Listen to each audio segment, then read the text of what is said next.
Okay. Okay, the phone story. The phone story is hilarious. There's a little shop downtown Sacramento. It was a Metro PCS. I had the Samsung Messenger 2, which at the time was just before smartphones. It was like the most sophisticated phone on the market. It had a little flip screen and a keyboard. It was the greatest phone there was. And she decided that she wanted one. But it's not the kind of thing where she could just walk in the house with a $200 phone and her mom's like, "Where'd you get this That phone?" phone was $200, wasn't it? It was. It That's, was. oh my gosh. It's scary to think now. What a crappy phone. Yeah, not by today's comparison, yes, but at the time it was revolutionary. So we convinced the guy behind the counter to call her mother and be like, "Hey, congratulations, your daughter is the 1,000th customer in the store. She's won this phone, but we need your permission to give it to her." Her mom was like, "Yeah, that's great. Go ahead, yay, poo, you won a phone." And I remember telling her, "Hey, I'm going to get you this phone." And I was just trying to prove that I was the man. Like, look, I'm going to buy you this phone. Ain't nothing to it, baby. $200, ching, ching, ching. Yeah, baby. It's like, the deal was, I want a picture every day. That lasted about 2 weeks. But whatever. Realistically, I was going to take a picture every day. Now, over the summer, right after we had sex, that was like August of '09. This portion. And we had an issue, like, to tell you how my son got kidnapped by his biological mother, completely different story. I had to go to Michigan and get him. I didn't have at this point, I had run out of money. Like, the $5,000 I had come with was gone.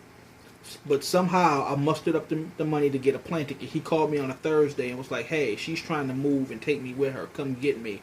By Friday morning, I was in Michigan. So I told her, like, "Look, I've got to go. I got to go get my kid. I'll be back in a couple of days." This one decided, while I was gone, she was so lonely, she picked up a boyfriend that she could talk to on the phone. Wait. Hold on, wait. Yeah, okay. It wasn't really like that. It was kind of, but not really. What happened was, there was a childhood friend that I had. Was it Gary? No, it was Oscar. It was Love. Oscar. Oh Oscar. my God. Oscar. So what happened was, I had this childhood friend, and we literally grew up together, and he was kind of like my god brother, and he's always had a crush on me, and he was gone, and I was lonely, and I talked on the phone with her every day. Yeah, but okay, listen. So he lived in Michigan, so it wasn't like anything physical happened or anything. And I was just, shut up. I was just like, well, I mean, yeah, you can be my boyfriend. But really, it was just us, like, it was really just somebody to call my boyfriend, so I felt all warm and cuddly. Like, it didn't mean anything. And the second he got back, the guy got dropped hard. And that sounds horrible of me, but I don't know. You were just a sad little girl. I was, yeah. You know, there's a lot more to it. It took me a little longer to get home. We were on a bus for 3 days, and then that bus broke down overnight, so we were actually gone like 4 days. I came home stinky and smelly, but called her up. Say, "Hey, I'm home." And then, but wait, before you go there, he was gone, and he told me that he was going to be back a certain day, which, you know, cool, right? So I remember I took the train all the way down to the very, very end, which was about an hour away from home. And I remember he was supposed to be there that morning. Now, I couldn't talk to him on the phone because he was on the Greyhound, and he just, didn't charge your phone all the time. So I could only talk to him at, like, rest stops and stuff. But he told me, "Hey, I'm going to be home this day. I'm going to be home at this time." I'm like, okay. So I make sure that I'm down at the very last stop, which is the stop he used to get off of before he would make his walk home in Folsom. And I got there in the morning, like at 9 in the morning, and I stayed there all day. And I didn't hear from him at all. And I was so worried, and I was just so excited to see them. And he never showed up, and I was just like, he left. He just stayed there. Like, he's not coming back. I could see how you would feel that way, too. It's like, at least you had Oscar. Whatever. I had dropped Oscar at that point because you were coming back. So I make it back. And, everything's fine. It's time for school to start back. I didn't want to put my son in school in Folsom, but it was the people we were living with were a little insistent. And because I was living there for free, out of, like, the charity of, the kindness of their hearts, kind of had to default to what they wanted. So I ended up putting him in school in Folsom. This one had taken summer classes over the summer. And I remember very distinctly when she came home, "Hey, Daddy, I made a friend. His name's Darren." I said, "Oh, shit. Here we go. Here we go. All right." She's like, "No, we're just friends. I promise." Like, "All right, here we go. Just promise me you're not going to leave me for some young dude." She's like, "No, never. No, I promise I won't." Also, it's probably important to note around this time, I'm getting real bad headaches and there's something going on, but neither one of us I didn't even put it together that there was something wrong. So she runs off with Darren. Of course she does. Over the summer, we were having sex. She had a miscarriage, and we both took it wrong. We both just took it so hard. She blamed herself. I was upset. I don't even remember why we argued so hard about it. That was the catalyst for her to go running off to this dude. And she was like, "Oh, I'm with Darren now, and he loves me, and I love him." And it didn't stop us from talking on the phone, like 8 hours a day, every day. It's like, you got this boyfriend, yet I'm talking to you all the time. You still calling me daddy. You still having phone sex. You still coming out to Motel 6 with me. It's like, it's probably boyfriend. What? It's probably really important to note as well that I met this guy at school, and he was a witness, a Jehovah's Witness, and whatever. I don't care about that. But if you know anything about that religion, they're very, very, very strict. He had very strict parents, and because his parents were so strict, everything we did was a secret. And the whole relationship was really just me. I would see him at school, and he would take his mother's car at night, and he would come to my apartment, and I would sneak out, and we would have sex in the car. And then he would bring me back home like a couple of hours before school started. For my mom and my siblings woke up. I would get ready for school. We would go to school, be sleepy all day. And that was really the relationship. One particular time, he bought me flowers, and I made a big deal out of it because I was like, "Oh my God, you bought me flowers!" But flowers. But really? The reason I made a big deal is because our whole relationship was really just us having sex. And at one point, I actually tried to break it off because, like, hey, this isn't going anywhere. We know we're not going to be together. You're a witness. And really, it was just sex. And he's like, "No, I want to make this work." So I fell for it. I'm like, "Okay, let's do this." And we did the Darren thing off and on for like a year. We did. It's important to note that before it even started good, she came to see me to let me know it was over, because she was committing herself to Darren. And as we were walking to the bus stop, I was like, not only is he going to break up with you, a year from now, he will have been gone for so long, you're going to wonder why you bothered. You're like, "You're just jealous. You don't know. You don't understand our love. Darren loves me." She even went so far as to say, "Darren is my new daddy." And I was like, okay. All right, bitch. Okay. They ended up, I have to mention the one thing I forgot about this. There was one time, it was very early on in Darren and I's relationship. And I remember we were staying with the family, and I was in my room, and I was on the phone with him, and I ended up telling Darren about our past. And, we ended up having a 3-way conversation on the phone, and they were I remember this. They were talking and everything, and we were just trying to. It was kind of like, thought that was a I don't know. Was it an argument? I don't remember what you guys were talking about. An argument. I remember telling him, it's like, "Look, you win for now, but you treat my girl right. I want you to know how lucky you are to have this woman." "Yeah, man, I understand. I'm going to take her. You don't know, man. I got this. I'm going to take care of her." I was like, "Yeah, okay." And we're on the phone, and somehow the conversation of sex comes up where, I don't remember what we're talking about, but it was talking about him and I having sex, whatever.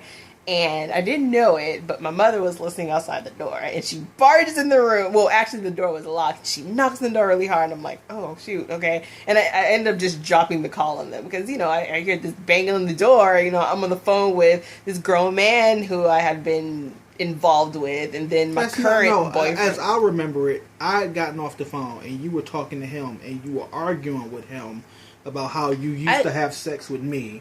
And your mom heard that you used to be having sex with me, and that's what threw her off. Really? That's the way I remember it. Maybe. Well, but either way, she heard something. The next day she was over at my house and we were having sex. Yeah. On the side of the house, remember? Was the next day? Because Wendy didn't like you and you came over. That's and true. That fun time. We had lots of sex. Lots of sex. So, where was I going? Oh, yeah. So anyway, Darren and I were involved for maybe 6 months or so. What we called it, a relationship. It even got to a point where we were serious about it, or at least I was, where we set up a meeting between his parents and my mom. And I remember it was basically just a whole conversation of, hey, we're witnesses, your daughter's not, so this isn't going to work. And I remember feeling so shitty, like, wow, just because I'm not a witness, I can't be with your son. Like, they even said they wanted their way to say, oh, you're such a wonderful girl and everything, but you don't believe in the same God as us, so yeah, this isn't going to work. Fantastic. That didn't stop anything. Darren and I were still having lots of sex. Meanwhile, we're still having lots of sex. Like, yeah, we're just Russian roulette at this point. Like, we're just tempting fate, but we're still having lots of sex. But her mom's a lot more strict now because now she knows her daughter's sexually active. But and one of them was me. So. That's the thing, though, because my mom, she suspected, but I don't think she ever really knew until I told her I was sexually active. Like, I remember because when she barged in and she heard the conversation, I remember telling her, like, oh, no. I ended up convincing her that we hadn't had sex. And mind you, my mother knew about him. She knew that we had been involved in everything. And she decided that she wasn't going to press charges or anything like that because she said herself, he seems like a really good man and I don't want to do that to him and his son. So that was her decision. Not, honestly, even if she attempted to, I wasn't going to testify against my good luck finding him. It's Patrick Harris. How many of those are in the city? So we should talk about... But now it's like 2010, right? And we found out that I'm sick. Yeah. We thought it was hydrocephalus, which is water buildup on the brain, but doctors are looking into it, and it's just like, dude, you've got a tumor on your brain the size of a dime. You've got about this amount of time before it just becomes that we can't do anything. My insurance won't cover it. I don't have any money to take care of it. So I'm pretty much like, he gave me an exact date. He was like, on or around January 12th, that's it. And for me, I knew it was over. Like, okay, I'm gonna die. I was getting sick. I was blacking out, nosebleeds. Everything got to me. It was a mess. And I remember going to Asia like, look, don't have a whole lot of time. I want you to be happy. I want you to be able to move on. But while I'm still here, can it just be me and you? It's that way I can say I loved you to the day I died. Do I have to call you out on this? No, don't do it. I feel so shitty. So she's like, yeah, okay, but what if you don't die? I didn't have an answer for that. I was really a bitch. I was a super bitch. I feel like I still get emotional like when we talk about like the past because the way I treated him was absolutely horrible, and I still have issue with it. Like, it's hard for me to like move past it a lot of times. Like, I know we're past it, and he forgives me for it. Different times. But if we're just calling each other out, he was really sick, and I was addicted to Vicodin. Like, I was taking Vicodin and muscle relaxers and painkillers.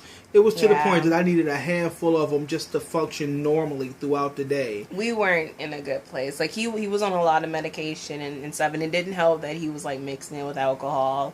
And I remember one particular time we got into like a really big argument, and he had given me his mother's wedding ring. And I remember he called me. He was like, I just want my mom's ring back. Like, you can go, you can be with this guy, but give me my mom's ring back. And I remember we agreed to meet at a park. And we went and I gave him the ring.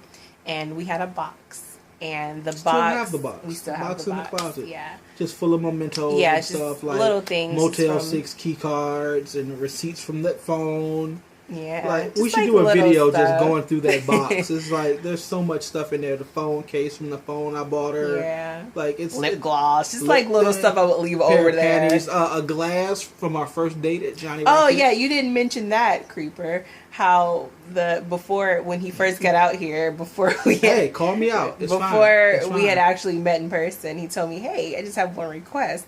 When you come to see me, I want you to bring me a pair of your panties." And it's like, all right. But Yep. then he told Yep. me he wanted a pair of panties that I had worn. Yep. And I was Yep. like, Yep. all right.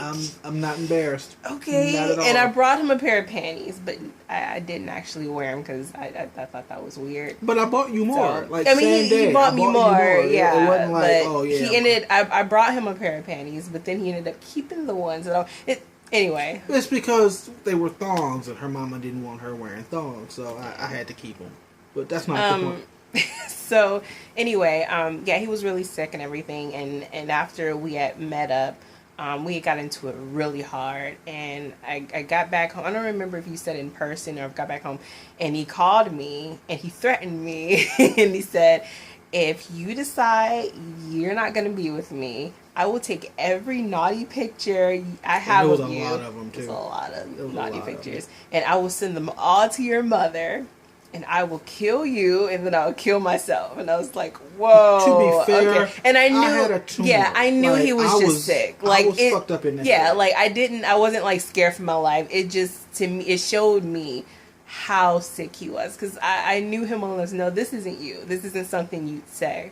And like the next day, we were, as fine as we could be, Yeah. considering the circumstances. We both said a lot of horrible shit to each other back We then. did, like, It's like bad. we could go back and there's a lot. Like we could just exchange stories, but suffice it to say, at one point my heart stopped, and I think that for her was the wake up call. And my son sent her a message, was like, "I'm sorry, he's gone." That was it. And my heart stopped for like 2 minutes, and when I snapped out of it, it was fine. And tumor was still there, but it was manageable, and things were fine. And we was like, "Oh, it's a miracle! It's Jesus!" I to this day, I like to think that there was just something else that I needed to do. That's why I was still here. I can't, but back and forth out of the hospital quite a bit. They gave us experimental treatments. yeah the treatments that were supposed to like shrink it, and it's still there. It's still there, but I'm so deep in remission, I haven't gone back to the hospital for quite a while.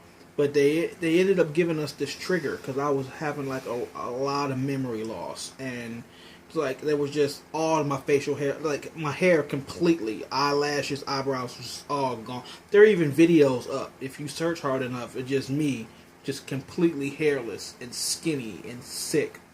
But they gave us these words. I can't tell you the words. We can't because I don't know if they still work. But it was always enough that it was like they called it an anchor, and it was enough to snap me back to. But there were many times where he would call me, where I wouldn't hear from him, and I would call him and he just didn't know who I was. There were times where he didn't know who he was. He woke up and he's in California with his son, and get up and run out the house because like, where are we, what's going on? And we were always able to get him back under control and realize where it was. But it was a very hard time, and I didn't make it any easier. I was always there, during everything, but we just weren't on the best terms. I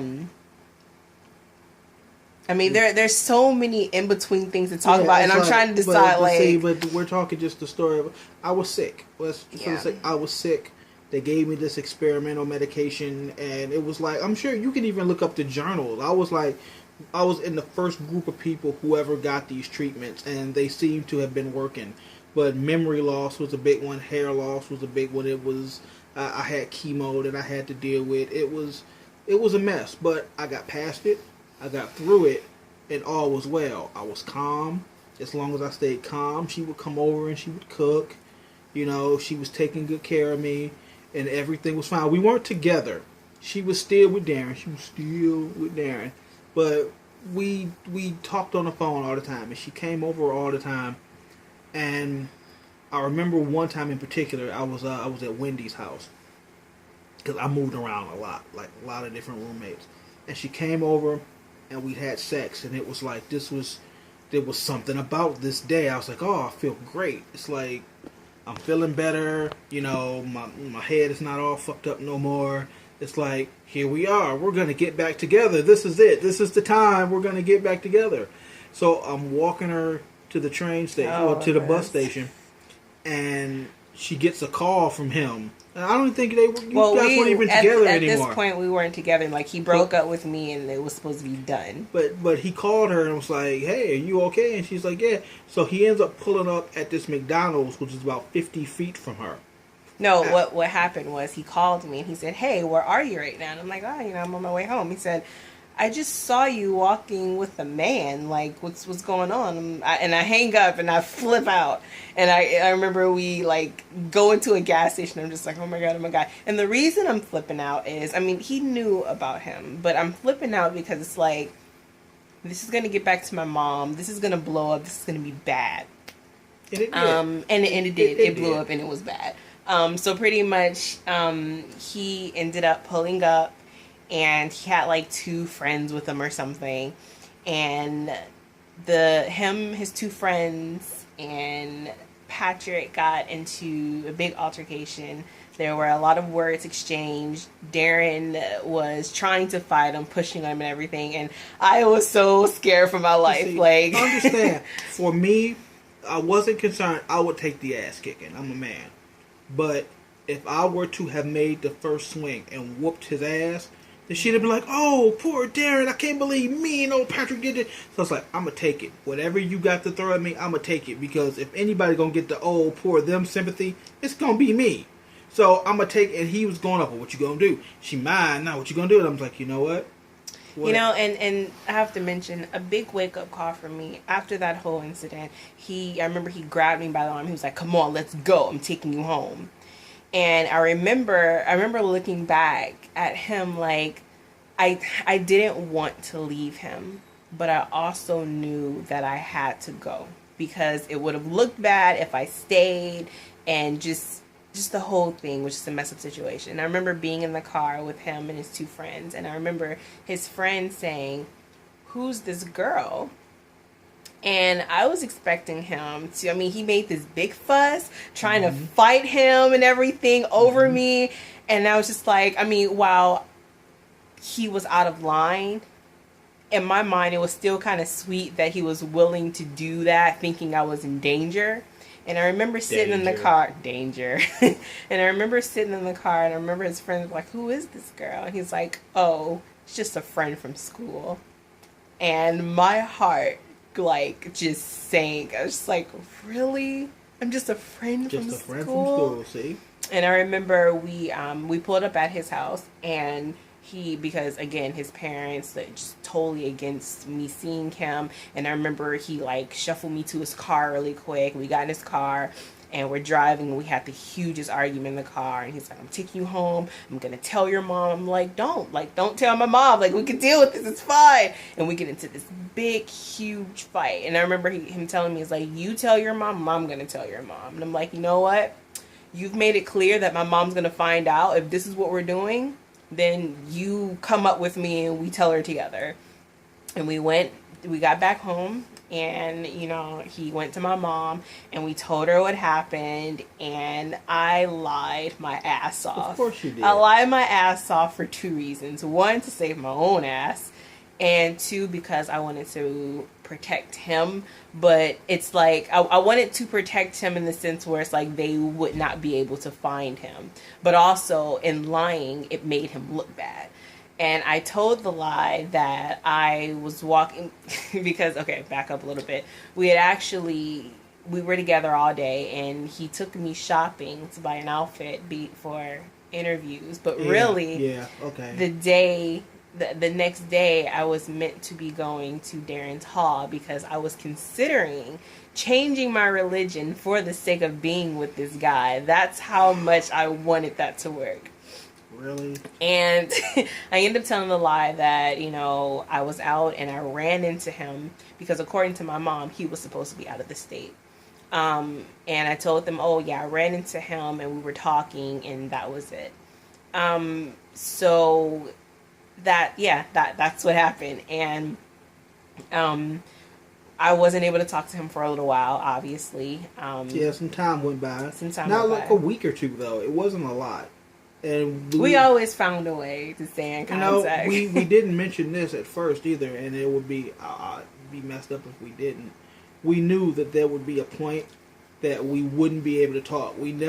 Someday it might happen where her phone gets taken or they couldn't talk. So I set up a website. It was called alwaysfindme.com. And she knew how to access it from her phone, and there was a link. And I always said, I'll keep this updated. Here's my name, my social security number, my current address. If for whatever reason we get separated for long periods of time, here's all the information you need to find me. And there's a whole message board set up, and you can see where we would talk back and forth. For the times that we couldn't talk on the phone, there are these little messages back and forth where it's just like, oh, I love you. He would write stories. It's like, a lot of that stuff is still there too. I mean, you have to know where to look, but it was our little sanctuary. It's still there. And I wanted to throw that in there because that was very important. That was long before the McDonald's incident. But time had gone by, and we had kind of settled into this role. Her mom was under the impression that she was with Darren, or at least on again, off again with Darren. I didn't come up anymore. It just wasn't a thing anymore. But, wow, were you 18 by the time we were going to do In Real Life? Is that where we were? Yeah, so what happened was when I had just turned 18. It was in January, and we were doing, auditions. Also, I should note that I used to tell her that the second she turned 18, I was going to knock on her door and propose. Yeah. She was like, no, don't do that. Yeah. Don't do that. I was like, but you'll be legal. There's nothing she can do. But at the time, I remember we had mentioned that I was doing something for ABC Family. That failed horribly. But the bug was still there. I was still writing. I was still wanting to do stuff. So we were going to do a web series called In Real Life. And, of course, I was like, I'll use this as my excuse to see Asia. Well, here we are. Hey, look, I'm going to do this Now, show. at this point, it had been about a year and a half since Darren and I were together. But I was still seeing him. And eventually I mustered up the nerve to stop seeing him because I realized that it was just sex at that point. I was so desperate. We'll be back together. I want to glaze over the Eddie incident. Oh, yeah. And I'm going to glaze over the guy at the skating rink, too. We're going to glaze. Just know that she was looking for something she couldn't find. Everybody she met, she was like, I want him to be just like my daddy. But a younger daddy that my mom will like. So, yeah. But there were a couple of incidents that are inconsequential to the story overall, but there were a couple of other dudes. There were a couple of other incidents, yeah. But whatever. We'll get to Alberto, though. Oh, will we? Yeah, that's important. All right. So we're going to go do In Real Life, and it's like, all right, so she tells her mom. I tell my mom that I'm going to be, in this web series. She's like, oh, okay, cool. And I tell her, it's like, oh, well, I want you to meet the writer. And she's like, okay. So it was a big deal. It was a huge deal because she didn't know, but this was our excuse. All right, look, you guys are going to meet now. I'm an adult. This is happening. We're doing this. You know what? Oh, we have to. Hour mark. Again? Yeah, here we are again. We should cut this off. All right. And we'll come back. See, we're leading up to the suspense. So when I went over there and met her mom face to face, tune in next week. It's like, now you gotta tune in, right? It's like, oh shit, here we go. What happened? I don't know.